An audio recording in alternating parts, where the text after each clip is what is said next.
नुमित चुमना अखोई वा तानख्रे वा तानबगी मतम लोइरदुना हौजिक्तगी हयेंग फावबदी ईश्वरगी वाहै तामिनबा थवाइगी ओइबा थौगनसिंग अखोइना तौगदौरबनी अदुना वा तानबदा अखोइना करी हाइसिगे हाइरोइसिगे करम तौरगा फनी हाइना पुनिंग जामना वाबा अदोमदा पुनिंग थंबदु हौजिक्ति लेइत्रे अदुना निंगतमना हराव नुंगाइना ईश्वरगी वाहैसिंग तामिननबा थवाइगी ओइबा बोरसिंग फंगिननबा अखोइना थौरांग तौमिनबा मतम जौरे हदकी अखोइगी कॉन्फरेंसि मयामना खंगबगुमना अखोइगी हिरमदा वपाउ संदोकपिगदबी ओजादु यामना खुयौदना मा ngमोइदौरी मपा यामना कन्ना नाबगी मरमदा सुटी अमु लौथबा तारे हाइना हाइरखिबनी दुदा कोई कमिटीना महुत्सि कनादा सिलहनसिगे हाइना तानब मतम अदुदा अइंगोंदसु दुम हाइरकपा जाउखि अदुबु अइना हौखिबा चहिदसु अइना संदोकचख्रे कुमसिदि अतोपा ओजासिंग लेबदगी खनबिउ हाइदना अखोइ अतोपा ओजा खनबिख्रे अदगी अमु ngarang खक्तदा ngasi numidangda wapau sandokpinanaba haukiba chahigi conference khandokkiba ओजादुना मामु मसा ngamdre lakpa ngamoidori haibadagi अइंगोंदा अमुक मतमसि पिनबिरे ngarang ayuk pung 12दा अइंगोंदा अमुक सिनबिरे हाइबसि खंगबनि गइसि नुमि हुमनिगी ममांगदगी हक्चांगसि याम नुंगाइतबा लोग अरुम कन्ना तौबदगी साइनासु कन्ना तौबा वा ngangbada खोजेसि चुमना थोपा जाते नातोन खोंबा हाइदो ना खोंबा काइदो दुमाइना तौइ ngasi ममांगैदसु मरमरक तौखि साइनास लेबगी मरमना ए पुंगिंग जामना खै कमाइना वपाउ संदोक्तेना वा ngangbसद खनाउसि इफा फाजिल्लि नुमिनि हुमनिसि अयाम मतम लै पोथादना हिप्तना लेबनि अदुबु कमिटीना खनबसि ईश्वरगी खोंजेलनि हाइना लौरगा अइ थौरांग तौजबनि नहारुकी कॉन्फरेंसनि करी हिरमदा हाइदोलगा अखोइ मयामगिदमक कानबा ओइगने हाइना तेलबा मतमसिदा दुम खल्लुबदा बाइबलना जाउबा सिंथानिंगाइ ओइबा नहा अमगी पुंसि अमसुंग मागी थबक्तगी नैनमिनसि हाइना अइगी पुंगनिंगदा फाउरई अखोइगी नहारुकी कॉन्फरेंसिंग प्रोग्राम अमदा बाइबल स्टडी से अखोइ याम तौइ अदुगा कैरेक्टर स्टडी हाइनसु अखोइना तौइ ममांगैदा अखोइना केजेस की लुचिंगबका ओइरिङै मतमदि याम तौखि कैरेक्टर स्टडी हाइबदि बाइबल दा जाउबा मीसिंगी मरक्तगी खंदोगा मखोइगी पुंसि वारी लेनबा बाइबल स्टडी दुमाइ अदुगुम्बा मओंगदा सारमोनसिसु मखल कया थोंना खाइदोइ अदो मखल मयाम लेबदुगी मनुंगदा अखोइना तोइनदि ताव फंगदबा इता ताव फंगदबा सारमोन मखल अमा लई मदुदि canoe हाइबदा biographical सारमोन हाइबसि ngसाइगी character study हाइबदुगा जामना नक्नै source समानगनि अदुबु फोंदोकपा हाइदोकपगी मओंगदा खजि खेनबगी वानि अदुना ngasiगी नुमिदांसिदा तिमोथियोगी पुंसिदा तिमोथियोगी थबक्ता मागी पुंसि अमसुंग थबक्ता जुमफम ओइरगा बायोग्राफिकल सारमोन अमा अखोइ नैनमिनगनि पॉइंट खरा जांगनि अदुबु तेना तेना पॉइंट अमममदा हाइदोंगनबा होनजगे ईश्वरगी वाहै मफम अनिदगी पाथोकजगे अहानबदा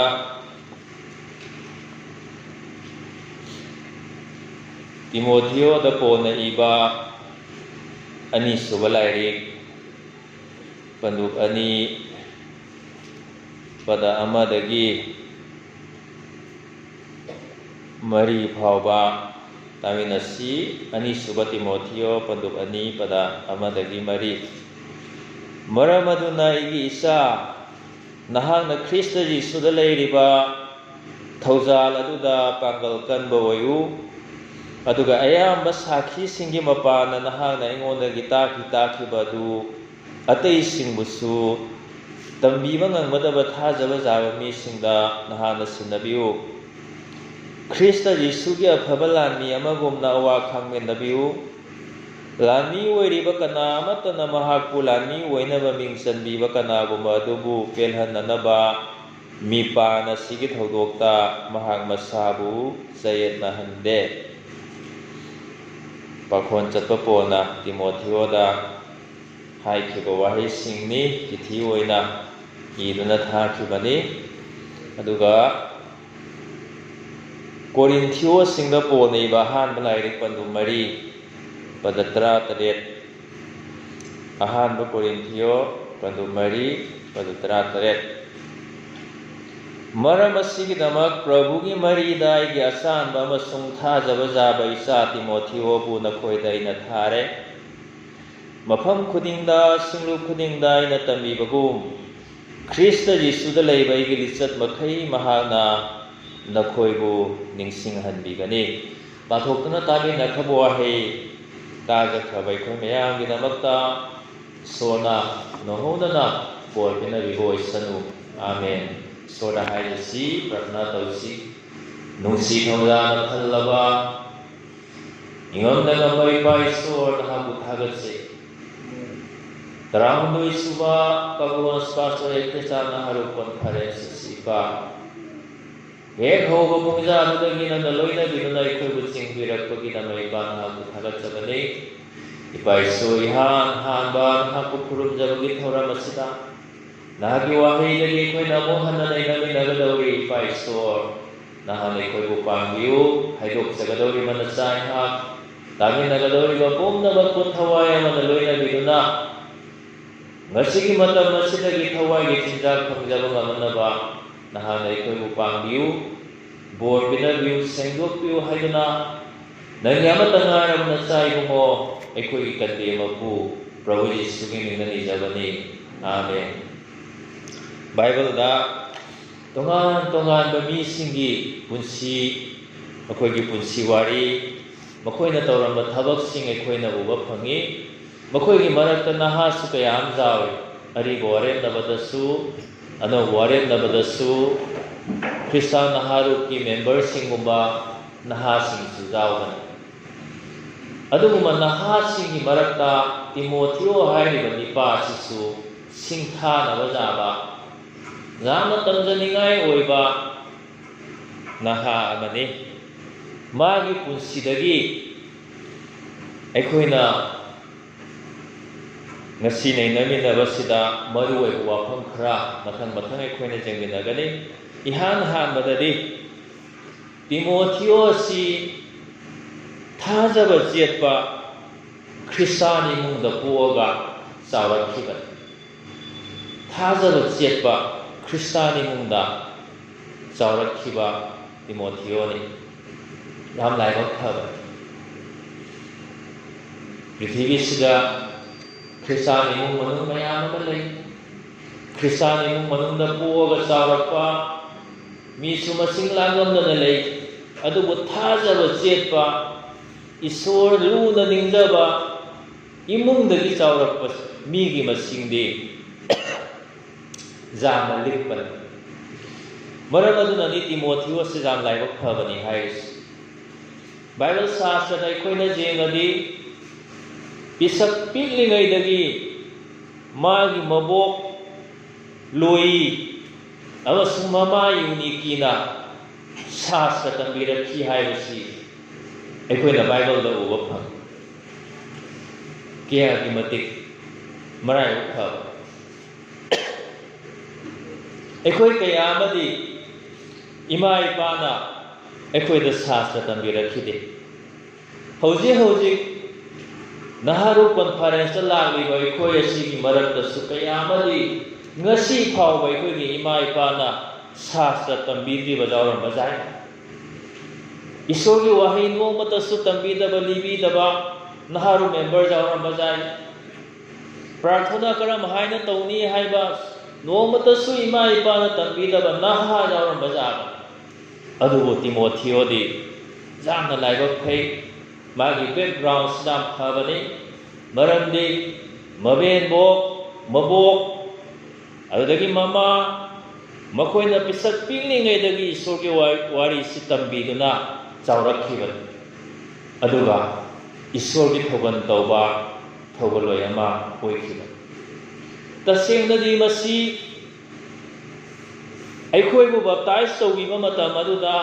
अखोइगी इमा इपाना सक्खिबा वासक अखोइगी सिंगलुप्ती आंगांग सु बप्ताइज तौबी मयामना खंगी अदु पास्टरना हेक्ता आंगांग दो बप्ताइज तौबा नत्ते ममा मपाना वासक सकलबा मतुंगदा पास्टरना बप्ताइज तौबा सिंगलुप अमसुंग ईश्वरगी मांगदा ममा मपाना अखोइगी इचा से नोमो नोमगी चावरक्रिबा फावबा मपुंग फारक्रि फावबा ईश्वरगी वाहै तंबीगनी यीशु ख्रिस्ट थाजबदा चिंबीगनी हायना वासकलबा मतुंगदा बप्ताइज तौरिबा अदुबो हायरिबा वासक असि ममा मपा कयामनदी काउथोई बप्ताइज तौबा जा मसा बप्ताइज तौबा जानबगी खक्ता वासक सकपगुमदा तौई नोमतसु मचाना ईश्वरगी वाहै तंबीगनी यीशु ख्रिस्ट थाजबदा चिंबीगनी हायबसि खंदबा ममा मपा जाने ngasiगी नुमिदांग असिदा अखोइगी इमा इपा सिंसो जावरंगलबदी जाम फगदौबनी मिजोराम गुमददी वातानाबदा मखोइ लाख्रसु नुमिदांग ईश्वर खुरंबा वपाव तामिना मतमददी ममा मपा मयाम ला जावदोई अहल लमन्स अखोइदी दु सिंगलुप सिंसे अमगा जाम लापनाबा अथुंबा सिंगलुपसु अखोइ मयाम चारा थंगनबा थोरांग तौबदा वाबदिन कनाम जावदे अखोइगी रक्ता ममा मपा ओइबा अमनिदि जावरंबा जाय अदुबु अखोइ पुनमसि नोमा ममा मपा ओइरकदौबनी अखोइदा ख्रिस्तान इमु मनु लिंखतबसि ईश्वरगी अपामनि हायबसि अखोइना निंसिंगमिनसि अखोइना ममा मपा ओइरकपा मतमदा अखोइगी इचासिंग अदो ईश्वरगी वाहै तंबीगदौबनी यीशु ख्रिस्ट थाजबदा चिंबीगदौबनी तिमोथियोगी मबोक अमसु ममाना तौखिबगुमना अखोइसु तौगदबनी हायबसि ngasi अखोइ निंसिंगमिनसि अखोइ पुमनमकि इथक्ता अफब ख्रिस्तान इमुंग मनुंग लिंखननबा थौदांग असि ईश्वरना सिनबिखबनी इस्राएल मचासिंगसि जाम तमजनिंगायनि इस्राएलगी इमुंग मनुंगसि जाम तमजनिंगायनि मयाम ऑनलाइन दगा लाइक दुम पान जेओ मयाम जाहोबनी मखोइगी ममा ओइबिसिंग असिना पिकलिबा मचासिंग अदो चाक थोंगना ईश्वरगी वाहैसे दुम ताइ मोइ हाना बै हा तौथोगा अदु हायो अदा हायो अदु हायो बाइबलगी पद मयाम से बै हा तौथोगा लाइरिसु पाबा हेतिंगैदगी अंगांग वाइसिना सिना मनंगन द पोरिंगै दुवा मरों खरा खरा थोरकपदा ईश्वरगी वाहै ओइना थोहलिबा नुमित खुदिंग थबक सु मतम असिदा ईश्वरगी वाहैसि मखोइना ताकपीबा अदुगुम्बा बैकग्राउंड तिमोथियो हायरिबा निपासिसु पोगलगा चावरखिबनी अदुना अखोइसु शास्त्र पासी ngасai अखोइना वा ताना मतमदसु कुमसिसु अमोहना अनौब वारेक नबा अखोइ पाथोक्सि हायना वारेक लौ अइना हाइजनिंगबदि मसि जाम फै अइ जाम हरावि अदुबु कुमसि दे सुमाय हाइजनिंग आप बोंतरापुद चलगा पादोब लेरबनिना जुमदगा सुपा पादनासु जारे हायना खल्लदि ओना देनगन बोंतरापुदा पास्टोरल ख्रिस्तान हारुकी अनौब वारेक नबा पाथोकपगी थौरम अदुदा अइ सोइदना जावगनी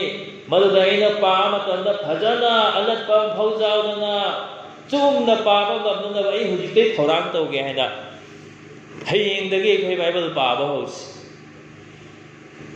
मयाम करी खनबा साउनिंगा साउनिंगजौ नहान पाबदो फजाबा मौजावदि ताबा मौ नुंगाइते याम लटली मना साजला साजला वहाय अमा अनिरा अहुमला हायबा मीना यामनि ꯂꯥꯏꯔꯤꯛ ꯍꯩꯕ ꯅꯍꯥ ꯉꯥꯛꯇ ꯑꯣꯏꯔꯒ ꯌꯥꯝ ꯏꯀꯥꯏꯅꯤꯡꯉꯥꯏꯅꯤ ꯃꯗꯨ ꯀꯔꯤꯒꯤꯅꯣ ꯑꯩꯈꯣꯏꯅ ꯌꯨꯝꯗ ꯅꯣꯡꯃꯇꯁꯨ ꯕꯥꯏꯕꯜ ꯄꯥꯗꯕꯒꯤ ꯃꯔꯝꯅ ꯑꯔꯤꯕ ꯋꯥꯔꯦꯝꯅꯕꯁꯤ ꯀꯌꯥ ꯄꯥꯗ꯭ꯔꯁꯨ ꯑꯅꯧꯕ ꯋꯥꯔꯦꯝꯅꯕꯁꯤ ꯇꯣꯏꯅ ꯄꯥꯎ ꯅꯣꯡꯃꯗ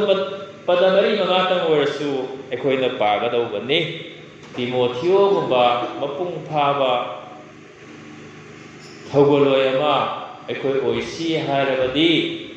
ꯁꯥꯁꯇ꯭ꯔꯁꯤ ꯄꯥꯕ ꯌꯥꯝ ꯇꯉꯥꯏ ꯐꯗꯕꯅꯤ ꯑꯗꯨꯒ ꯑꯩꯈꯣꯏꯅ ꯁꯥꯁꯇ꯭ꯔ ꯈꯪꯅꯅꯕꯒꯤꯗꯃꯛꯇꯗꯤ ꯁꯟꯗꯦ ꯁ꯭ꯀꯨꯜꯁꯤ ꯌꯥꯝ ꯃꯔꯨ ꯑꯣꯏ ꯑꯩꯈꯣꯏ ꯕꯔꯥꯛ ꯃꯤꯁꯟ ꯄ꯭ꯔꯦꯁꯕꯤꯇꯔꯤꯒꯤ ꯃꯈꯥꯗ ꯂꯩꯕ ꯁꯤꯡꯂꯨꯞꯁꯤꯡ ꯌꯥꯝ ꯂꯥꯏꯕꯛ ꯐꯕ ꯑꯩꯈꯣꯏ ꯁꯟꯗꯦ ꯁ꯭ꯀꯨꯜ ꯐꯖꯅ ꯆꯠꯊꯔꯤ ꯍꯧꯖꯤꯛ ꯑꯋꯥ ꯑꯅꯪ ꯊꯤꯗꯅ ꯑꯩꯈꯣꯏꯒꯤ ꯂꯨꯆꯤꯡꯕꯁꯤꯡꯅ ꯑꯩꯈꯣꯏꯅ ꯇꯝꯅꯅꯕ ꯄꯔꯥꯒꯥꯁꯤ ꯁꯦꯟ ꯊꯨꯝ ꯆꯪꯅ ꯄꯨꯊꯣꯛꯄꯤꯗꯅ ꯃꯃꯜ ꯌꯥꯝ ꯍꯣꯡꯅ ꯑꯩꯈꯣꯏꯗ ꯐꯪꯍꯟꯕꯤꯕꯁꯦ ꯀꯌꯥ ꯂꯥꯏꯕꯛ ꯐꯕ ꯂꯥꯏꯔꯤꯛꯀꯥꯁꯤ ꯂꯨꯄꯥ 100 ꯆꯪꯅꯕ 100ꯗ ꯑꯃꯨꯛ ꯌꯣꯜꯂꯦꯕ ꯁꯦꯟꯗꯣꯡ ꯑꯃꯐꯥꯎ ꯌꯥꯎꯗꯕꯤ ꯑꯗꯨꯗꯒꯤ ꯆꯍꯤ ꯈꯨꯗꯤꯡꯒꯤ ꯑꯩ ꯄꯥꯎ ꯂꯧꯏ ꯄ꯭ꯔꯦꯁꯕꯤꯇꯔꯤ ꯃꯄꯨꯝꯁꯤꯗꯒꯤ ꯃꯤ 5-10ꯗꯤ ꯃꯃꯜ ꯄꯤꯔꯛꯇꯗꯅ ꯑꯗꯨ ꯑꯗꯨꯝ ꯀꯣꯛꯄꯤꯈ꯭ꯔꯕ ꯑꯍꯣꯡꯕ ꯃꯃꯜꯗꯨꯗꯁꯨ ꯃꯃꯜ ꯄꯤꯔꯛꯇꯗꯅ ꯍꯥꯀꯨꯝꯁꯨ ꯑꯩꯅ 10ꯃꯨꯛꯇꯤ ꯃꯃꯜ ꯐꯪꯗꯦ ꯑꯣꯐꯤꯁꯇ ꯂꯥꯏꯔꯤꯛꯇꯣ ꯑꯃꯨꯛ ꯂꯣꯏ ꯂꯩꯔꯒ ꯄꯥꯔꯗꯤ ꯑꯃꯨꯛ ꯍꯦꯟꯅ ꯀꯥꯟꯅꯅꯤ ꯑꯗꯨꯒ ꯂꯩꯗꯕ ꯇꯥꯔꯁꯨ ꯁꯟꯗꯦ ꯁ꯭ꯀꯨꯜꯗ ꯆꯥꯡ ꯅꯥꯏꯅ ꯀꯥꯔꯒ ꯑꯣꯖꯥꯁꯤꯡꯅ ꯇꯥꯛꯄꯁꯤ ꯐꯖꯅ ꯇꯥꯔꯗꯤ ꯁꯥꯁꯇ꯭ꯔ ꯑꯩꯈꯣꯏꯅ ꯈꯪꯒꯅꯤ ꯁꯥꯁꯇ꯭ꯔꯁꯦ ꯑꯩꯈꯣꯏꯒꯤꯗꯤ ꯈꯨꯠꯂꯥꯏꯅꯤ ꯕꯥꯏꯕꯜ ꯁꯥꯁꯇ꯭ꯔ ꯑꯩꯈꯣꯏꯅ ꯇꯧꯔꯤꯕ ꯄꯨꯝꯅꯃꯛꯁꯦ ꯆꯤꯌꯔꯃꯦꯟ ꯑꯣꯏꯕꯒꯤ ꯊꯧꯗꯥꯡ ꯑꯣꯏꯔꯁꯨ ꯁꯦꯀ꯭ꯔꯦꯇꯔꯤ ꯑꯣꯏꯔꯁꯨ ꯑꯍꯣꯡꯕꯇꯪ ꯂꯧꯕ ꯑꯣꯏꯔꯁꯨ ꯋꯥꯄꯥꯎ ꯁꯟꯗꯣꯛꯄ ꯑꯣꯏꯔꯁꯨ ꯃꯄꯥꯟꯗ ꯆꯠꯂꯒ ꯁꯥꯈꯤ ꯄꯤꯊꯣꯛꯄ ꯑꯣꯏꯔꯁꯨ ꯈ꯭ꯔꯤꯁꯇꯥꯟ ꯅꯍꯥꯔꯨꯞ ꯑꯣꯏꯅ ꯑꯩꯈꯣꯏꯅ ꯇꯧꯔꯤꯕ ꯄꯨꯝꯅꯃꯛꯁꯤꯗ ꯈ꯭ꯋꯥꯏꯗꯒꯤ ꯃꯔꯨꯑꯣꯏꯕꯗ ꯕꯥꯏꯕꯜ ꯁꯥꯁꯇ꯭ꯔ ꯃꯁꯤ ꯑꯩꯈꯣꯏꯒꯤ ꯈꯨꯠꯂꯥꯏꯅꯤ ꯃꯁꯤ ꯑꯩꯈꯣꯏꯅ ꯈꯪꯗꯕ ꯇꯥꯔꯒꯗꯤ ꯑꯇꯩ ꯑꯩꯈꯣই ꯇꯧꯔꯤ ꯄꯨꯝꯅꯃꯛꯁꯦ ꯑꯔꯦꯝꯕꯅꯤ ꯑꯗꯨꯅ ꯇꯤꯃꯣꯊꯤꯌꯣꯒꯤ ꯄꯨꯟꯁꯤꯗꯒꯤ ꯑꯩꯈꯣꯏꯅ ꯇꯝꯖꯗꯨꯅ ꯃꯥꯒꯨꯝꯅ ꯑꯩꯈꯣꯏ ꯂꯥꯏꯕꯛ ꯐꯕ ꯐꯕꯤ ꯑꯣꯏꯔꯝꯗ ꯇꯥꯔꯁꯨ ꯍꯧꯖꯤꯛꯇꯤ ꯏꯁꯥꯅ ꯄꯥꯕ ꯉꯝꯃꯦꯗꯅ ꯑꯩꯈꯣꯏ ꯄꯤꯛꯂꯤꯉꯩꯗ ꯏꯃꯥ ꯏꯄꯥꯅ ꯇꯥꯛꯄꯤꯔꯛꯑꯦ ꯐꯔꯦ ꯇꯥꯛꯄꯤꯔꯛꯇꯕ ꯇꯥꯔꯁꯨ ꯃꯗꯨ ꯑꯩꯈꯣꯏꯅ ꯈꯜꯂꯨꯕꯩ ꯊꯣꯏꯅ ꯃꯊꯧ ꯇꯥꯗꯦ ꯍꯧꯖꯤꯛ ꯑꯩꯈꯣꯏꯅ ꯁꯥꯁꯇ꯭ꯔ ꯁꯤꯟꯅꯩꯅꯁꯤ ꯈꯪꯅꯅꯕ ꯍꯣꯠꯅꯁꯤ ꯑꯗꯩ ꯑꯅꯤꯁꯨꯕꯗꯗꯤ ꯇꯤꯃꯣꯊꯤꯌꯣꯁꯤ ꯃꯤꯁꯤꯡꯅ ꯊꯥꯒꯠꯄ ꯅꯍꯥꯅ ꯕꯥꯏꯕꯜꯗ ꯌꯦꯡꯉꯨ ꯄꯥꯈꯣꯟ ꯆꯠꯄꯁꯤꯡꯒꯤ ꯊꯕꯛ 13-3 ꯑꯩꯈꯣꯏꯅ ꯌꯦꯡꯉꯗꯤ ꯄꯥꯈꯣꯟ ꯆꯠꯄ ꯄꯣꯜꯅ ꯃꯥꯒꯤ ꯃꯤꯁꯣꯅꯔꯤ ꯈꯣꯡꯆꯠꯁꯤꯗ ꯃꯊꯪ ꯑꯁꯨꯝ ꯂꯥꯛꯄꯗ ꯂꯨꯁꯇ꯭ꯔꯥ ꯑꯃꯁꯨꯡ ꯏꯀꯣꯅꯤꯌꯥ ꯍꯥꯏꯔꯤꯕ ꯃꯐꯝꯁꯤꯡ ꯑꯁꯤ ꯌꯧꯔꯛꯄ ꯃꯇꯝꯗ ꯍꯥꯏꯔꯤꯕ ꯃꯐꯝꯁꯤꯡ ꯑꯁꯤꯒꯤ ꯃꯤꯁꯤꯡꯅ ꯇꯤꯃꯣꯊꯤꯌꯣꯕꯨ ꯌꯥꯝꯅ ꯊꯥꯒꯠꯄꯅꯤ ꯑꯣꯖꯥ ꯄꯣꯜ ꯂꯥꯛꯄ ꯃꯇꯝꯁꯤꯗ ꯑꯩꯈꯣꯏ ꯁ꯭ꯋꯥꯏꯁꯤꯗ ꯇꯤꯃꯣꯊꯤꯌꯣ ꯀꯧꯕ ꯄꯥꯈꯪ ꯑꯃ ꯂꯩꯅꯦ ꯃꯁꯤꯗ ꯌꯥꯝ ꯃꯔꯝ ꯃꯣꯛꯄꯅꯤ ꯌꯥꯝ ꯊꯋꯥꯏ ꯌꯥꯎꯕꯅꯤ ꯏꯁꯣꯔꯒꯤ ꯊꯧꯒꯜ ꯊꯋꯥꯏ ꯌꯥꯎꯅ ꯇꯧꯕꯅꯤ ꯃꯣꯏ ꯃꯌꯥꯝꯅ ꯁꯥꯈꯤ ꯄꯤꯕ ꯇꯤꯃꯣꯊꯤꯌꯣꯁꯤ ꯃꯄꯥꯅ ꯒ꯭ꯔꯤꯛ ꯃꯤꯅꯤ ꯃꯃꯥꯅ ꯌꯤꯍꯨꯗꯤꯅꯤ ꯂꯨꯁꯇ꯭ꯔꯥ ꯍꯥꯏꯔꯤꯕ ꯈꯨꯡꯒꯪ ꯑꯗꯨꯗ ꯄꯣꯛꯑꯒ ꯆꯥꯎꯔꯛꯄꯅꯤ ꯅꯍꯥ ꯑꯣꯏꯔꯤꯉꯩꯗꯒꯤ ꯃꯥꯁꯤ ꯊꯋꯥꯏ ꯌꯥꯎꯕ ꯊꯥꯖꯕ ꯌꯥꯕ ꯃꯤ ꯑꯃ ꯑꯣꯏꯕꯗꯒꯤ ꯂꯨꯁꯇ꯭ꯔꯥ ꯈꯛꯇ ꯅꯠꯇꯅ ꯊꯪꯅꯕ ꯏꯀꯣꯅꯤꯌꯥ ꯍꯥꯏꯔꯤꯕ ꯈꯨꯟ ꯑꯗꯨꯒꯤ ꯃꯤꯁꯤꯡꯅꯁꯨ ꯃꯁꯛ ꯈꯪꯕꯅꯤ ꯃꯥꯁꯤ ꯑꯗꯨꯅ ꯃꯤꯁꯣꯅꯥꯔꯤ ꯑꯣꯏꯔꯤꯕ ꯄꯣꯜ ꯂꯥꯛꯄ ꯃꯇꯝ ꯑꯗꯨꯗ ꯃꯥꯅ ꯃꯊꯪ ꯑꯗꯨꯝ ꯋꯥꯄꯥꯎ ꯁꯟꯗꯣꯛ ꯂꯥꯛꯄꯗ ꯃꯈꯣꯏꯒꯤ ꯈꯨꯟ ꯌꯧꯔꯛꯄ ꯃꯇꯝꯗ ꯇꯤꯃꯣꯊꯤꯌꯣ ꯀꯧꯕ ꯄꯥꯈꯪ ꯑꯃ ꯂꯩꯅꯦ ꯌꯥꯝ ꯃꯔꯝ ꯃꯣꯛꯄꯅꯤ ꯌꯥꯝ ꯊꯋꯥꯏ ꯌꯥꯎꯕꯅꯤ ꯌꯥꯝ ꯀꯠꯊꯣꯛꯄꯅꯤ ꯏꯁꯣꯔꯒꯤ ꯊꯧꯒꯜꯗ ꯌꯥꯝꯅ ꯊꯋꯥꯏ ꯌꯥꯎꯕꯅꯤ ꯍꯥꯏꯅ ꯃꯈꯣꯏ ꯃꯌꯥꯝꯅ ꯁꯥꯈꯤ ꯄꯤꯕꯅꯤ ꯂꯨꯁꯇ꯭ꯔꯥ ꯑꯃꯁꯨꯡ ꯏꯀꯣꯅꯤꯌꯥꯗ ꯇꯤꯃꯣꯊꯤꯌꯣꯒꯨꯝꯕ ꯈ꯭ꯔꯤꯁꯇꯥꯟ ꯄꯥꯈꯪ ꯃꯌꯥꯝ ꯑꯃ ꯂꯩ ꯂꯩꯁꯥꯕꯤ ꯃꯌꯥꯝ ꯑꯃ ꯂꯩ ꯃꯈꯣꯏꯁꯤꯡ ꯑꯗꯨꯒꯤ ꯃꯔꯛꯇ ꯁꯨꯞꯅꯒꯤ ꯇꯤꯃꯣꯊꯤꯌꯣ ꯈꯛꯇꯅꯤ ꯃꯈꯣꯏ ꯃꯌꯥꯝ ꯆꯞ ꯃꯥꯟꯅꯅ ꯃꯥꯒꯤ ꯃꯔꯝꯗ ꯁꯥꯈꯤ ꯄꯤꯕ ꯃꯥꯕꯨ ꯊꯥꯒꯠꯄꯁꯤ ꯉꯁꯤ ꯑꯩꯈꯣꯏꯒꯤ ꯀꯥꯕꯨꯒꯟꯁ ꯄꯥꯁꯇꯣꯔꯦꯠ ꯑꯁꯤꯗ ꯌꯦꯡꯁꯤ ꯀꯅꯥꯒꯨꯝꯕ ꯑꯣꯖꯥ ꯑꯃ ꯂꯥꯛꯄ ꯃꯇꯝꯗ ꯅꯈꯣꯏ ꯄꯥꯁꯇꯣꯔꯦꯠꯁꯤꯡꯒꯤ ꯃꯅꯨꯡꯗ ꯊꯥꯖꯕ ꯌꯥꯕ ꯊꯋꯥꯏ ꯌꯥꯎꯕ ꯅꯍꯥ ꯀꯅꯥ ꯂꯩꯒꯦ ꯍꯥꯏꯕꯗ ꯅꯪ ꯑꯩꯒꯤ ꯃꯤꯡꯁꯦ ꯃꯤꯅ ꯊꯥꯒꯠꯄꯤꯒꯗ꯭ꯔꯥ ꯑꯩꯈꯣꯏꯒꯤ ꯃꯔꯝꯗ ꯁꯥꯈꯤ ꯄꯤꯕꯤꯒꯗ꯭ꯔꯥ ꯍꯥꯏꯕꯁꯤ ꯃꯨꯟꯅ ꯋꯥꯈꯜ ꯇꯧꯃꯤꯟꯅꯁꯤ ꯃꯤ ꯃꯌꯥꯝ ꯑꯃ ꯅꯍꯥ ꯃꯌꯥꯝ ꯑꯃ ꯂꯩꯔꯒ ꯁꯨꯞꯅꯒꯤ ꯇꯤꯃꯣꯊꯤꯌꯣ ꯈꯛꯇ ꯃꯈꯣꯏꯅ ꯊꯥꯒꯠꯄꯁꯤ ꯀꯔꯤꯒꯤꯅꯣ ꯃꯥꯅ ꯊꯥꯖꯕ ꯖꯥꯕ ꯅꯍꯥ ꯑꯃ ꯑꯣꯏꯕꯗꯒꯤꯅꯤ ꯐꯦꯠꯐꯨꯜ ꯑꯣꯏꯕ ꯑꯁꯤꯝꯇꯪ ꯇꯧꯔꯛꯎ ꯍꯥꯏꯔꯗꯤ ꯃꯄꯨꯡ ꯐꯥꯅ ꯇꯧꯔꯛꯎ ꯊꯧꯗꯥꯡ ꯑꯃ ꯁꯤꯟꯅꯈꯤꯕꯁꯦ ꯄꯥꯡꯊꯣꯛꯇ꯭ꯔꯤꯐꯥꯎ ꯃꯥ ꯇꯣꯛꯇꯕ ꯑꯗꯨꯒꯨꯝꯕ ꯃꯤ ꯑꯃ ꯑꯣꯏꯕꯒꯤ ꯃꯔꯝꯅꯅꯤ ꯃꯌꯥꯝ ꯆꯪꯉꯒ ꯃꯥꯕꯨ ꯔꯤꯀꯃꯦꯟ ꯇꯧꯔꯤꯁꯦ ꯇꯤꯃꯣꯊꯤꯌꯣꯒꯨꯝꯅ ꯃꯤꯅ ꯊꯥꯒꯠꯄ ꯅꯍꯥ ꯉꯁꯤ ꯑꯩꯈꯣꯏꯒꯤ ꯏꯔꯛꯇ ꯌꯥꯎꯔꯤꯕ꯭ꯔꯥ ꯇꯁꯦꯡꯅꯗꯤ ꯑꯩꯈꯣꯏꯅ ꯏꯁꯣꯔꯒꯤ ꯊꯧꯒꯜ ꯇꯧꯕꯁꯤꯗ ꯃꯤꯅ ꯑꯩꯕꯨ ꯊꯥꯒꯠꯁꯅꯨ ꯍꯥꯏꯅ ꯈꯜꯂꯒ ꯊꯥꯒꯠꯄ ꯄꯥꯝꯕꯗꯒꯤ ꯇꯧꯒꯗꯧꯕ ꯅꯠꯇꯦ ꯃꯗꯨꯗꯤ ꯆꯨꯝꯗꯦ ꯑꯗꯨꯕꯨ ꯑꯩꯈꯣꯏꯅ ꯆꯨꯝꯅ ꯊꯋꯥꯏ ꯌꯥꯎꯅ ꯄꯨꯟꯁꯤ ꯀꯠꯇꯨꯅ ꯊꯧꯒꯜ ꯇꯧꯔꯕꯗꯤ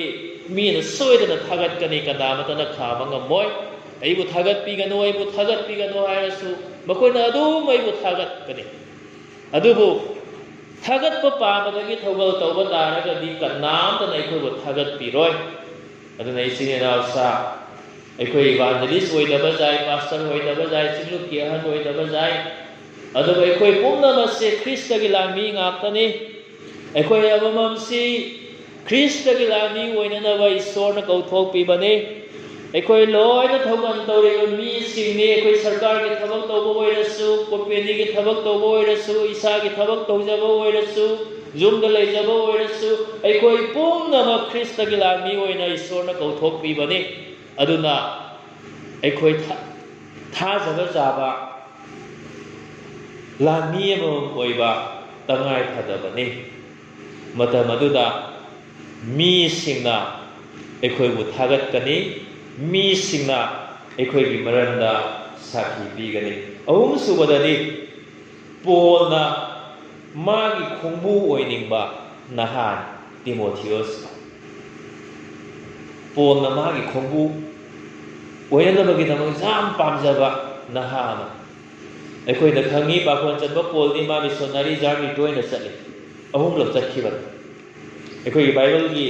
ꯃꯅꯤꯡꯗ ꯌꯥꯎꯕ ꯃꯦꯞꯇꯁꯨ ꯌꯦꯡꯕ ꯄꯣꯜꯅ ꯆꯠꯈꯤꯕ ꯃꯐꯝꯁꯤꯡꯒꯤ ꯃꯦꯞ ꯑꯃ ꯌꯥꯎꯕꯅꯤ ꯌꯥꯝꯅ ꯂꯥꯞ ꯆꯠꯈ꯭ꯔꯄꯣꯠ ꯑꯗꯨꯃꯥꯏꯅ ꯃꯤꯁꯣꯅꯔꯤ ꯖꯥꯔꯅꯤ ꯆꯠꯇꯨꯅ ꯂꯩꯕ ꯍꯧꯖꯤꯛꯀꯥꯟꯒꯤ ꯏꯚꯥꯟꯖꯦꯂꯤꯁ ꯀꯥꯁꯤꯗꯤ ꯑꯩꯈꯣꯏꯗꯤ ꯅꯨꯡꯉꯥꯏꯈ꯭ꯔꯄꯣꯠꯅꯤ ꯄꯥꯁꯇꯔ ꯀꯥꯁ ꯑꯦꯔꯤꯌꯥ ꯑꯃꯃꯝ ꯄꯤꯔꯒ ꯁꯦꯟꯇꯔ ꯑꯃꯃꯝ ꯄꯤꯔꯒ ꯑꯗꯨꯝ ꯂꯩ ꯑꯗꯨ ꯐꯥꯎꯕ ꯐꯖꯅ ꯇꯧ ꯉꯝꯅꯗꯦ ꯑꯌꯥꯝꯕꯅ ꯄꯣꯜ ꯈꯣꯏꯗꯤ ꯉꯁꯤ ꯃꯌꯨꯝꯗꯩ ꯊꯣꯛꯈꯤꯕꯁꯦ ꯆꯍꯤ 3 ꯍꯜꯂꯛꯄꯣꯠꯇꯦ ꯑꯗꯨꯝ ꯃꯊꯪ ꯆꯠꯈ꯭ꯔꯕꯅꯤ ꯑꯋꯥꯗ ꯀꯌꯥ ꯈꯥꯡꯅ ꯃꯗꯨꯗ ꯃꯥꯏ ꯈꯣꯡꯕꯨ ꯃꯊꯧ ꯇꯥꯏ ꯑꯗꯨ ꯃꯥꯅ ꯃꯤ ꯄꯨꯝꯅꯃꯛ ꯍꯦꯛꯇ ꯄꯨꯗꯦ ꯃꯥꯅ ꯃꯨꯟꯅ ꯌꯦꯡꯉꯒ ꯃꯁꯤꯡꯗ ꯆꯠꯃꯤꯟꯅꯔꯒ ꯅꯨꯡꯉꯥꯏꯅꯤ ꯀꯥꯟꯅꯅꯤ ꯍꯥꯏꯅ ꯈꯟꯕꯁꯤ ꯃꯥꯅ ꯄꯨ ꯑꯩꯈꯣꯏꯅ ꯕꯥꯏꯕꯜꯗ ꯌꯦꯡꯉꯗꯤ ꯃꯥꯅ ꯈꯨꯡꯒꯪ ꯁꯍꯔ ꯁꯤꯡꯂꯨꯞꯇ ꯑꯗꯨꯝ ꯃꯊꯪ ꯂꯥꯛꯄꯁꯤꯗ ꯃꯤ ꯃꯁꯤꯡ ꯂꯥꯡꯉꯝꯗꯅ ꯈ꯭ꯔꯤꯁꯇꯥꯟ ꯃꯁꯤꯡ ꯂꯥꯡꯉꯝꯗꯅ ꯊꯦꯡꯅꯕ ꯑꯣꯏꯔꯁꯨ 2-3ꯇꯅꯤ ꯃꯥꯅ ꯈꯣꯡꯕꯨ ꯑꯣꯏꯅ ꯄꯨꯈꯤꯕꯁꯤ ꯂꯨꯛ ꯃꯥꯔꯛ ꯇꯤꯃꯣꯊꯤꯌꯣ ꯑꯗꯨꯗꯒꯤ ꯁꯤꯂꯥ ꯑꯗꯨꯝ ꯍꯥꯏꯅ 3-4 ꯈꯛꯇꯅꯤ ꯃꯥꯅ ꯄꯨꯕꯁꯤ ꯑꯗꯨꯒꯤ ꯃꯔꯛꯇ ꯇꯤꯃꯣꯊꯤꯌꯣꯁꯨ ꯌꯥꯎꯕ ꯅꯍꯥ ꯃꯌꯥꯝ ꯑꯃ ꯄꯣꯜꯅ ꯊꯦꯡꯅꯔꯁꯤ ꯃꯈꯣꯏ ꯃꯌꯥꯝ ꯑꯗꯨ ꯃꯥꯅ ꯈꯣꯡꯕꯨ ꯑꯣꯏꯅ ꯄꯨꯅꯤꯡꯗꯦ ꯇꯤꯃꯣꯊꯤꯌꯣꯕꯨꯗꯤ ꯈꯣꯡꯕꯨ ꯑꯣꯏꯅ ꯄꯨꯅꯤꯡꯕꯅꯤ ꯃꯔꯝꯗꯤ ꯄꯨꯕꯗ ꯃꯇꯤꯛ ꯆꯥꯕ ꯅꯍꯥꯅꯤ ꯍꯥꯏꯕꯁꯤ ꯃꯥꯅ ꯈꯪꯏ ꯃꯥꯒꯤ ꯈꯣꯡꯕꯨ ꯑꯣꯏꯕꯗ ꯃꯇꯤꯛ ꯆꯥꯕ ꯅꯍꯥ ꯑꯃꯅꯤ ꯍꯥꯏꯕꯁꯤ ꯄꯣꯜꯅ ꯈꯪꯏ ꯉꯁꯤꯒꯤ ꯅꯨꯃꯤꯠ ꯑꯁꯤꯗ ꯄꯣꯜꯁꯤ ꯑꯩꯈꯣꯏꯒꯤ ꯏꯔꯛꯇ ꯌꯥꯎꯔꯝꯂꯕꯗꯤ ꯑꯩꯈꯣꯏꯕꯨ ꯃꯥꯒꯤ ꯈꯣꯡꯕꯨ ꯑꯣꯏꯅ ꯄꯨꯅꯤꯡꯒꯗ꯭ꯔꯥ ꯍꯥꯏꯕꯁꯤ ꯑꯩꯈꯣꯏ ꯃꯨꯟꯅ ꯋꯥꯈꯜ ꯇꯧꯃꯤꯟꯅꯁꯤ ꯄꯨꯅꯤꯡꯗꯕꯩ ꯃꯔꯝ ꯃꯌꯥꯝ ꯂꯩꯔꯝꯒꯅꯤ ꯃꯆꯤꯟ ꯊꯤꯕ ꯅꯍꯥ ꯌꯥꯎꯔꯝꯒꯅꯤ ꯃꯇꯧ ꯃꯥꯟꯅꯕ ꯄꯪꯇꯧ ꯇꯧꯕ ꯅꯍꯥ ꯌꯥꯎꯔꯝꯒꯅꯤ ꯊꯋꯥꯏꯅ ꯅꯧꯅ ꯄꯣꯛꯇꯕ ꯅꯍꯥ ꯌꯥꯎꯔꯝꯒꯅꯤ ꯊꯥꯖꯕ ꯌꯥꯗꯕ ꯅꯍꯥꯅ ꯄꯤꯛ ꯊꯜꯂꯝꯒꯅꯤ ꯊꯋꯥꯏ ꯌꯥꯎꯅ ꯊꯧꯒꯜ ꯇꯧꯅꯤꯡꯗꯕ ꯅꯍꯥꯅ ꯄꯤꯛ ꯊꯜꯂꯝꯒꯅꯤ ꯃꯈꯣꯏ ꯃꯌꯥꯝꯒꯤ ꯃꯔꯛꯇ ꯃꯁꯤꯃꯗꯤ ꯊꯋꯥꯏ ꯌꯥꯎꯏ ꯃꯁꯤꯃꯗꯤ ꯐꯖꯅ ꯀꯠꯊꯣꯛꯑꯦ ꯃꯁꯤ ꯄꯨꯔꯛꯑꯗꯤ ꯀꯥꯟꯅꯒꯅꯤ ꯍꯥꯏꯅ ꯄꯣꯜꯅ ꯈꯟꯗꯣꯛꯄꯅꯤ ꯑꯗꯨꯗꯒꯤ ꯇꯤꯃꯣꯊꯤꯌꯣꯅꯁꯨ ꯍꯔꯥꯎ ꯄꯣꯜꯒꯤ ꯃꯇꯨꯡ ꯏꯜꯂꯤ ꯑꯩꯈꯣꯏ ꯑꯣꯏꯔꯗꯤ ꯏꯜꯂꯝꯒꯗ꯭ꯔꯥ ꯃꯨꯟꯅ ꯋꯥꯈꯜ ꯇꯧꯃꯤꯟꯅꯁꯤ ꯉꯁꯥꯏ ꯃꯥꯏ ꯈꯣꯡꯕꯨ ꯑꯣꯏꯕꯗ ꯃꯇꯤꯛ ꯆꯥꯕꯅꯤ ꯍꯥꯏꯅ ꯄꯣꯜꯅ ꯈꯣꯡꯕꯨ ꯑꯣꯏꯅꯤꯡꯕꯅꯤ ꯍꯥꯏꯕꯗ ꯍꯥꯏ ꯑꯣꯏꯅꯤꯡꯉꯥꯏꯅ ꯍꯦꯛꯇ ꯄꯨ ꯌꯥꯒꯗ꯭ꯔꯥ? ꯃꯥꯏ ꯑꯄꯥꯝꯕ ꯌꯥꯎꯗ꯭ꯔꯦ, ꯃꯁꯥꯒꯤ ꯑꯌꯥꯕ ꯌꯥꯎꯗꯅ ꯄꯨ ꯌꯥꯄꯣꯟꯇꯦꯕ. ꯇꯤꯃꯣꯊꯤꯌꯣꯅ ꯈꯪꯗꯕ ꯅꯠꯇꯦ. ꯄꯣꯜꯒꯤ ꯃꯇꯨꯡ ꯏꯜꯂꯗꯤ ꯅꯨꯃꯤꯠ ꯀꯌꯥꯅꯤ, ꯊꯥ ꯀꯌꯥꯅꯤ, ꯆꯍꯤ ꯀꯌꯥꯁꯨ ꯍꯜꯂꯛ ꯐꯪꯉꯔꯣꯏ, ꯏꯃꯥ ꯏꯄꯥ ꯎꯅ ꯐꯪꯉꯔꯣꯏ, ꯏꯆꯤꯟ ꯏꯅꯥꯎ ꯃꯔꯨꯞ ꯃꯄꯥꯡ ꯑꯃꯐꯥꯎ ꯎꯅꯔꯔꯣꯏ ꯍꯥꯏꯁꯤ ꯈꯪꯉꯦꯕ. ꯑꯗꯩ ꯈꯣꯡꯅ ꯁꯥꯡꯅ ꯁꯥꯡꯅ ꯅꯨꯃꯤꯠ ꯆꯨꯞꯅ ꯆꯠꯇꯣꯏꯅꯤ. ꯇꯨꯔꯦꯟ ꯀꯌꯥ ꯂꯥꯟꯗꯣꯏꯅꯤ, ꯁꯃꯨꯗ꯭ꯔ ꯀꯌꯥ ꯂꯥꯟꯗꯣꯏꯅꯤ. ꯆꯥꯅꯤꯡꯉꯥꯏ ꯂꯩꯇꯗꯅ ꯆꯔꯥ ꯍꯦꯜꯂꯒ ꯇꯨꯝꯕ ꯃꯇꯝ ꯀꯌꯥ ꯊꯦꯡꯅꯗꯣꯏꯅꯤ.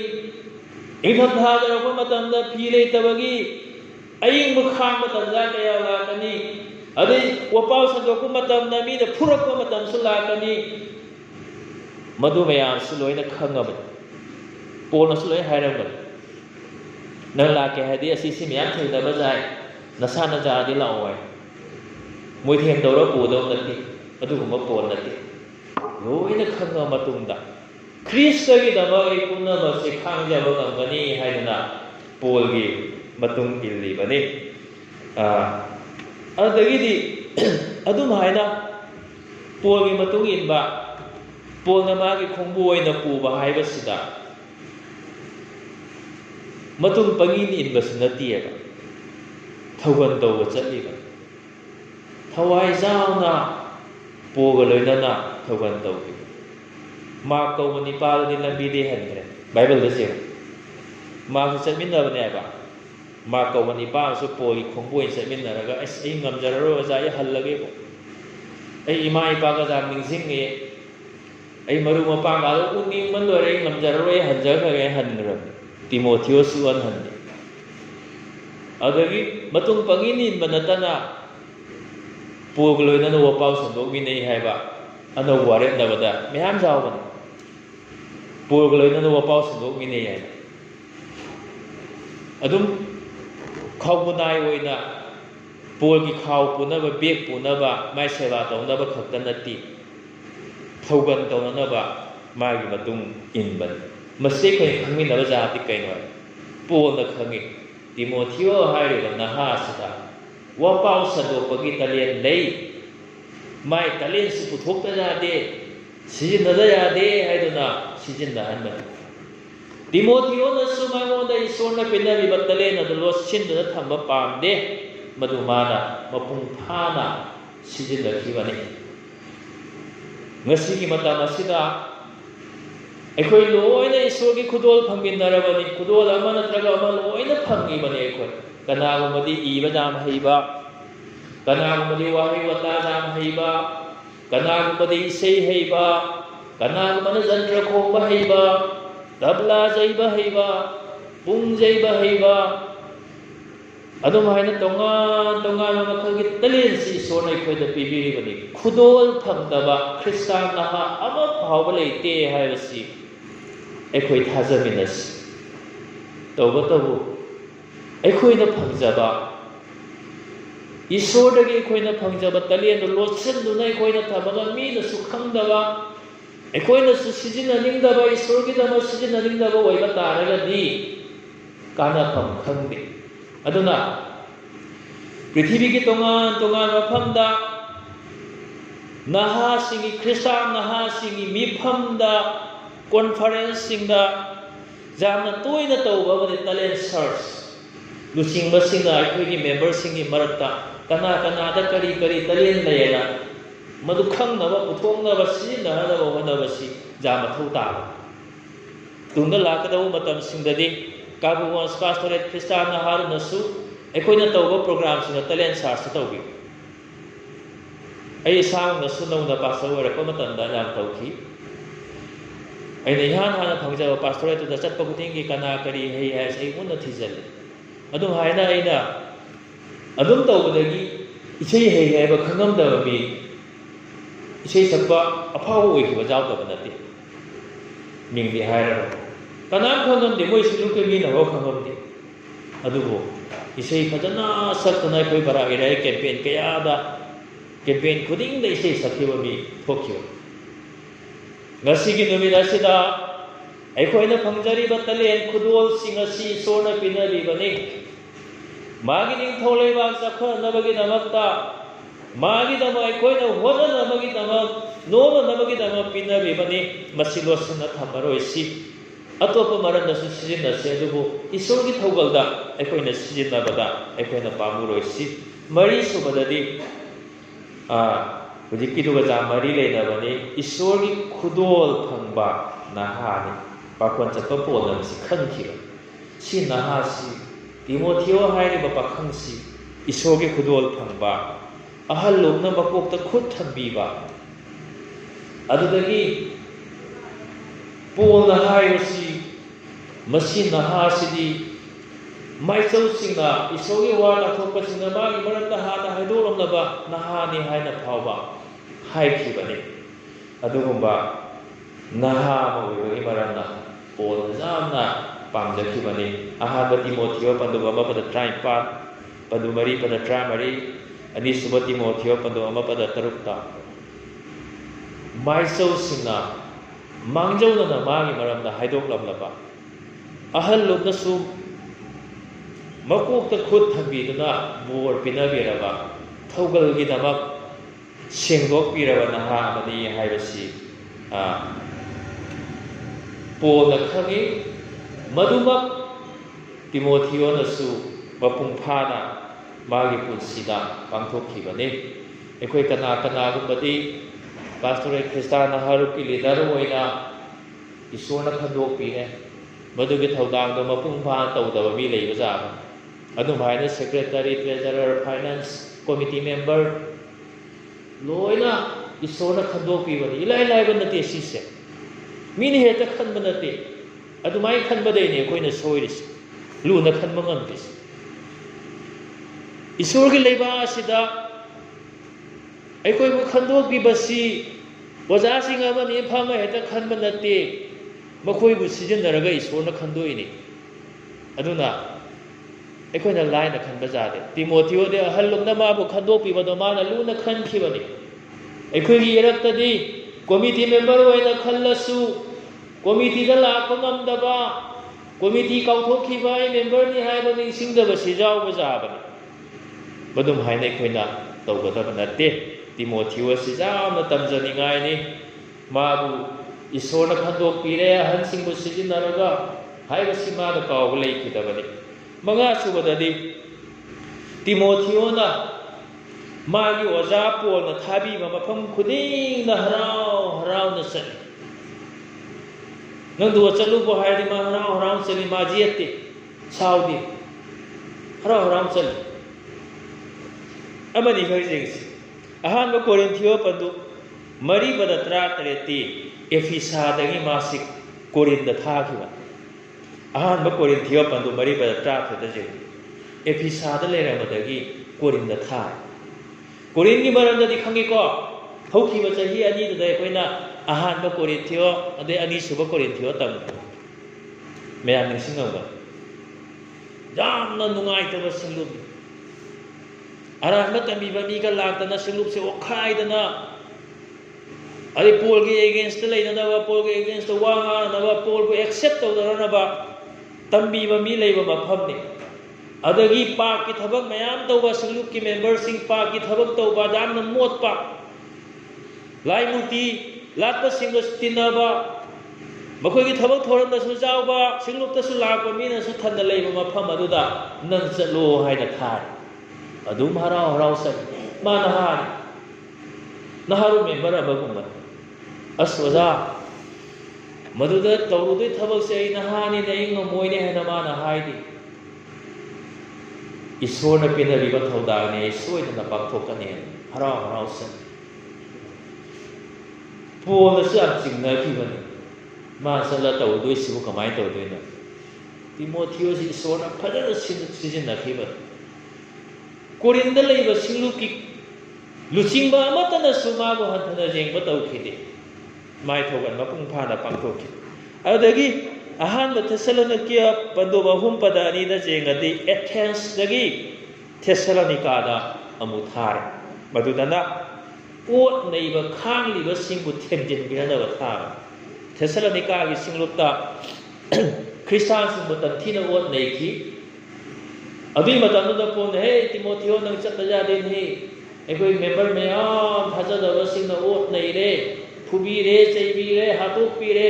nang chalaga makoi bu intha biru cho themjin biru cho haina thare first mangda chalaga ai bu hat ki ja ni ni ai bu phu ja ni ni member sing themjin brai wa ai ha na ha to kin na pangan than ai chat pangam ja ro ai jung han ja phage hai ja ba ne no Timothy do mai hai ki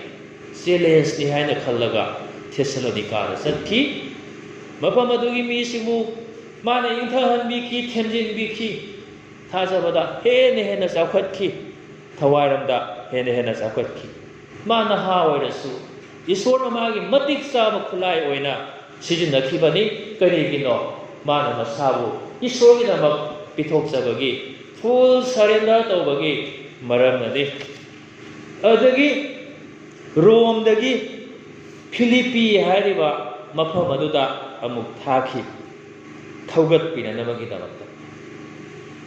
thajabada sonthakhaba lekhatjaba ngamdraba haugatjaba ngamdraba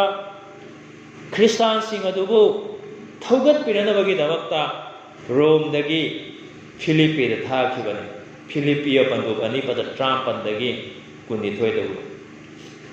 Nahama nahan mayam thaugal ludoini hanuba hanubi singlupi ahan thaugal loi evangelist ka su lera mani cross ipai ba aduguma mayam do thaugal na chatli ba adu mana mai le de jen ki de tasing na ba exam tam jani ngai hujik ti khoi matam sida di isor ge thaugal loi naha wali sanga ni ne kai khanga moi hai na koi na su hekta hai nungsi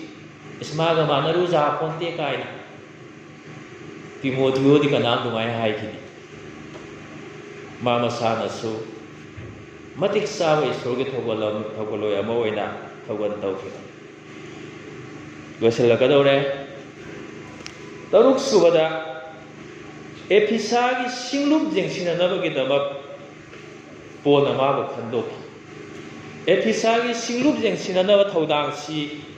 pona Timothy da sinakhiba episagi singlup se khangi ko koi Sunday school da tamdri male kumsi tamna bai tawraga oja duna ira loi mangan ge aduna mathi oina butam tamma matam la efisa gi singlup se yam sathi ba singlup daina ida taraga nungsi ba gi lai nurabi makoi sahar me ai da daina gi phibam thira ba jing du tugat charaba moti achau ba ma khungang gi kuna kuni punamak tagi uba ja phom khin thami Artemis su hai da ko nungsi ba gi lai ya mot ba jing ma ja da ba jing hei da ba madu da singlu ama lei maduguma background dagi Christian oirapa singina Christian oira matungda su daina kuramba se moi dum chatle maduda okta bi mayam le daina gi laisangda dukat chaba amot mathabak mayam khoi tawi member oira matungda su moi chala adum jaurui haujikan ne khoi Christian oira mi kharana jausang matamda Hindu singa chalme naruba jauruba Durga puja matamda jauruba Diwali matamda lagau tharuba adu mai mawongda episagi singlup da mi mayam leiba adudagi phongdok pi bagi lairikta singlup tareta iraga thau haina isona johana phongdok pi matamda hairiba singlup taretu gi mangda episas jaw isorgi wahaina kari hai makhoi gi ahan manung sibadu thadokhraba singlup Episagi singlup si makoi gi ahan manung sibadu thadokhraba singlup ni dama ki bagi masak masi sandong ta di am kuin sang ni am sabna hai gi makoi gi ahan manung sibadu isor makoi gi ahan manung sibadu Yesu Kristus makoi na ja manung sijarammi adu thadok makoi gi lamsatna makoi gi ahan manung sibadu thadokre hai ba ade aran matami bamina pik thanda leiba singlup ni adugumba singlup to jengsilu so haina naha oiriba Timothy si pola thaki ma hondagi hena chahi liraba experience leiraba oja mayam leiraba su ꯄꯣꯜꯅ ꯃꯈꯣꯏ ꯀꯅꯥꯕꯨꯁꯨ ꯑꯦꯐꯤꯁꯥꯒꯤ ꯁꯤꯡꯅꯨꯞ ꯌꯦꯡꯁꯤꯟꯅꯕ ꯈꯟꯗꯣꯛꯈꯤꯗꯦ, ꯅꯍꯥ ꯑꯣꯏꯔꯤꯕ ꯇꯤꯃꯣꯊꯤꯌꯣꯕꯨ ꯈꯟꯗꯣꯛꯈꯤꯕꯅꯤ꯫ ꯃꯔꯝꯗꯤ ꯊꯥꯖꯕ ꯆꯥꯕ, ꯏꯁꯣꯔꯒꯤꯗꯃꯛꯇ ꯃꯄꯨꯟꯁꯤ ꯄꯤꯊꯣꯛꯂꯕ ꯀꯠꯊꯣꯛꯂꯕ ꯅꯍꯥ ꯑꯃꯅꯤ, ꯃꯥꯁꯨ ꯃꯇꯤꯛ ꯆꯥꯏ ꯍꯥꯏꯕ ꯄꯣꯜꯅ ꯈꯪꯕꯒꯤ ꯃꯔꯝꯅꯅꯤ꯫ ꯏꯂꯣꯏ ꯂꯣꯏꯕꯗꯗꯤ 7ꯁꯨꯕꯗꯗꯤ ꯄ꯭ꯔꯚꯨꯒꯤꯗꯃꯛ ꯐꯥꯗꯣꯛ ꯑꯣꯏꯈꯤꯕ ꯅꯍꯥꯅꯤ꯫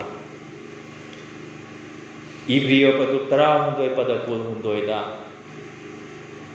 ꯃꯥꯁꯤ ꯄ꯭ꯔꯚꯨꯒꯤꯗꯃꯛ ꯐꯥꯗꯣꯛ ꯑꯣꯏꯔꯨꯕ ꯃꯤꯁꯛ ꯑꯃꯅꯤ ꯍꯥꯏꯕꯁꯤ ꯑꯩꯈꯣꯏꯅ ꯈꯪꯏ꯫ ꯄ꯭ꯔꯚꯨꯒꯤꯗꯃꯛ ꯐꯥꯗꯣꯛ ꯑꯣꯏꯕ ꯍꯥꯏꯕꯗꯤ ꯌꯤꯁꯨ ꯈ꯭ꯔꯤꯁꯇꯒꯤꯗꯃꯛ ꯖꯦꯜ ꯆꯪꯂꯨꯔꯕ, ꯖꯦꯜꯗ ꯂꯩꯔꯨꯔꯕ ꯃꯤꯁꯛ ꯑꯃ꯫ ꯇꯤꯃꯣꯊꯤꯌꯣꯅ ꯁꯣꯏꯅ ꯈꯪꯂꯝꯒꯅꯤ, ꯑꯩꯅ ꯃꯁꯤ ꯇꯧꯔꯗꯤ ꯑꯩ ꯖꯦꯜ ꯆꯪꯕ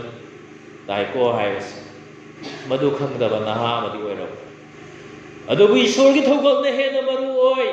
ꯑꯩ ꯖꯦꯜ ꯆꯪꯂꯕꯁꯨ ꯆꯪꯒꯦ, ꯀꯩꯁꯨꯝ ꯁꯪꯒ ꯄꯨꯟꯁꯤ ꯃꯥꯡꯂꯕꯁꯨ ꯃꯥꯡꯖꯈ꯭ꯔꯒꯦ, ꯄꯨꯝꯅꯃꯛꯇꯒꯤ ꯃꯔꯨ ꯑꯣꯏꯕꯗꯨ ꯑꯩꯒꯤ ꯀꯟꯕꯤꯕ ꯃꯄꯨ ꯌꯤꯁꯨ ꯈ꯭ꯔꯤꯁꯇꯒꯤ ꯊꯧꯒꯜ ꯑꯁꯤꯅꯤ, ꯃꯥꯒꯤ ꯁꯥꯊꯤ ꯄꯤꯊꯣꯛꯄꯁꯤꯅꯤ, ꯃꯥꯒꯤ ꯋꯥꯄꯥꯎ ꯁꯟꯗꯣꯛꯄ ꯑꯁꯤꯅꯤ ꯍꯥꯏꯅ ꯃꯥꯅ ꯆꯦꯟꯅ ꯊꯥꯖꯕꯒꯤ ꯃꯔꯝꯅ ꯖꯦꯜ ꯆꯪꯉꯁꯨ ꯆꯪꯖꯔꯒꯦ ꯍꯥꯏꯅ ꯃꯥꯅ ꯈꯪꯅ ꯈꯪꯅ ꯆꯪꯂꯨꯕꯅꯤ꯫ ꯑꯩꯈꯣꯏ ꯀꯅꯥꯒꯨꯝꯕ ꯑꯃ ꯑꯣꯏꯔꯗꯤ, ꯃꯁꯤ ꯇꯧꯔ ꯖꯦꯜ ꯆꯪꯕꯩ ꯁꯔꯨꯛꯄꯨꯗꯤ ꯑꯩ ꯇꯧꯖꯔꯔꯣꯏ, ꯇꯣꯛꯈ꯭ꯔꯒꯦ, ꯀꯣꯟꯅ ꯑꯁꯥ ꯃꯇꯝ ꯇꯧꯒꯦ, ꯍꯧꯖꯤꯛ ꯉꯝꯃꯣꯏ ꯍꯥꯏꯗꯣꯔꯤꯅꯦꯕ꯫ ꯃꯇꯝꯗꯨꯗꯁꯨ ꯑꯗꯨꯒꯨꯝꯕ ꯃꯤ ꯀꯌꯥ ꯑꯃ ꯂꯩꯔꯝꯃꯤ꯫ ꯑꯗꯨꯕꯨ ꯇꯤꯃꯣꯊꯤꯌꯣꯅꯗꯤ ꯑꯗꯨꯝꯅ ꯍꯥꯏꯈꯤꯗꯦ꯫ ꯃꯥꯅ ꯌꯤꯁꯨ ꯈ꯭ꯔꯤꯁꯇꯒꯤ ꯄꯨꯛꯅꯤꯡ ꯁꯣꯛꯍꯟꯕꯗꯒꯤꯗꯤ ꯑꯩ ꯖꯦꯜꯗ ꯄꯨꯟꯁꯤ ꯃꯥꯡꯖꯕꯅ ꯍꯦꯟꯅ ꯐꯩ, ꯏꯁꯣꯔꯒꯤ ꯖꯥꯊꯪ ꯉꯥꯛꯇꯕꯗꯒꯤꯗꯤ ꯖꯦꯜꯗ ꯄꯨꯟꯁꯤ ꯄꯤꯈꯝꯅꯈꯤꯕꯅ ꯍꯦꯟꯅ ꯐꯩ ꯍꯥꯏꯅ ꯈꯟꯕ ꯉꯝꯕ ꯏꯁꯣꯔꯒꯤ ꯃꯅꯥꯏ ꯇꯤꯃꯣꯊꯤꯌꯣꯅꯤ꯫ ꯇꯝꯖꯅꯤꯡꯉꯥꯏ ꯑꯣꯏꯔꯕ ꯅꯍꯥ ꯇꯤꯃꯣꯊꯤꯌꯣꯅꯤ꯫ ꯃꯥꯒꯤ ꯄꯨꯟꯁꯤꯗꯒꯤ ꯑꯩꯈꯣꯏꯅ ꯇꯝꯖꯔꯁꯤ꯫ ꯏꯁꯣꯔꯅ ꯑꯩꯈꯣꯏ ꯃꯌꯥꯝꯒꯤꯗꯃꯛ ꯕꯣꯔ ꯄꯤꯅꯕꯤꯕ ꯑꯣꯏꯁꯅꯨ꯫